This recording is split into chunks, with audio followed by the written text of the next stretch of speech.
Romans 8:2 explains why there is now no condemnation for those who are in Christ Jesus. For the law of the Spirit of life in Christ Jesus has set you free from the law of sin and death. Paul is describing two different ruling principles, two different governing realities, two different ways of life. On one side is what he calls the law of sin and death. That is the old condition humanity lives under apart from God. Sin rules, fear rules, death hangs over everything. The flesh pulls man towards selfishness, corruption, and rebellion. Human beings become trapped in patterns they cannot seem to escape. This is exactly the frustration Paul described in Romans 7. Wanting what is right, but remaining enslaved. Knowing what is good, but lacking the power to consistently walk in it.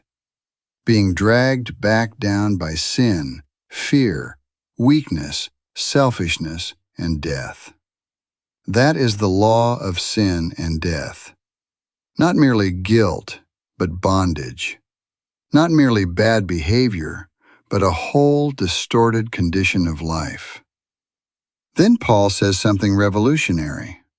The law of the Spirit of life in Christ Jesus has set you free. Notice the language carefully. Paul does not say, will someday set you free. He says, has set you free. This is why Romans 8 is so important. Paul actually believes real freedom has become possible. Not theoretical freedom, not fake positional freedom where someone is still inwardly enslaved while pretending otherwise. Real freedom. Now that does not mean instant perfection. Paul is not saying Christians become incapable of failure. But he is saying something real has changed. A new life has entered the picture. The Spirit is now present. And the Spirit changes the relationship between the believer and sin. Before, sin ruled as master. Now the believer can finally resist, walk differently, and live differently because the Spirit is giving life. This is why Paul calls it the Spirit of life. The Spirit is not merely a legal witness standing beside us in a courtroom saying, "This person's file has been cleared." The Spirit is active life. The Spirit teaches, leads, strengthens, corrects, produces fruit, convicts, transforms. The Spirit restores proper relationship with God and therefore proper relationship with reality itself. That is why this verse connects directly to freedom from fear. The old system of sin and death keeps people trapped in self-preservation. Death hangs over humanity like a shadow. Fear drives selfishness. Fear drives hiding. Fear drives greed, compromise, domination, lust, dishonesty, and rebellion. People cling to sin because they are terrified of losing themselves.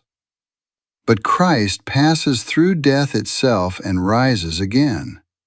That changes everything. Now the believer no longer has to live as though survival is the highest good. Now trust becomes possible. Now obedience becomes possible from love instead of terror. Now the person can begin relating to God as Father rather than merely as Judge. This is why Paul says in verse 15, "You did not receive the spirit of slavery to fall back into fear." Fear belongs to the old system. The Spirit belongs to the new one.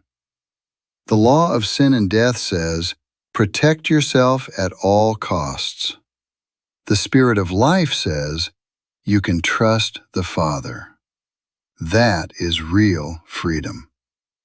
And again, we need to keep our controlling principle in view. Words describe reality if the reality actually exists. Paul is not handing out imaginary labels detached from lived experience. When he says the Spirit has set believers free, he means freedom is genuinely becoming possible in real life. Not fake freedom, not merely legal freedom while bondage remains untouched. Real movement out of slavery, real movement out of fear, real movement out of domination by sin. That is why Romans 8 keeps speaking dynamically. Walk according to the Spirit. Put to death the deeds of the body. Be led by the Spirit. Cry, Abba, Father. These are not descriptions of static status. They are descriptions of living participation in the new reality the Spirit creates. So Romans 8:2 is not merely God changed your legal standing. It is a new governing power has entered your life. The Spirit of life is now opposing the old rule of sin and death. And because of that, genuine freedom becomes possible for the first time.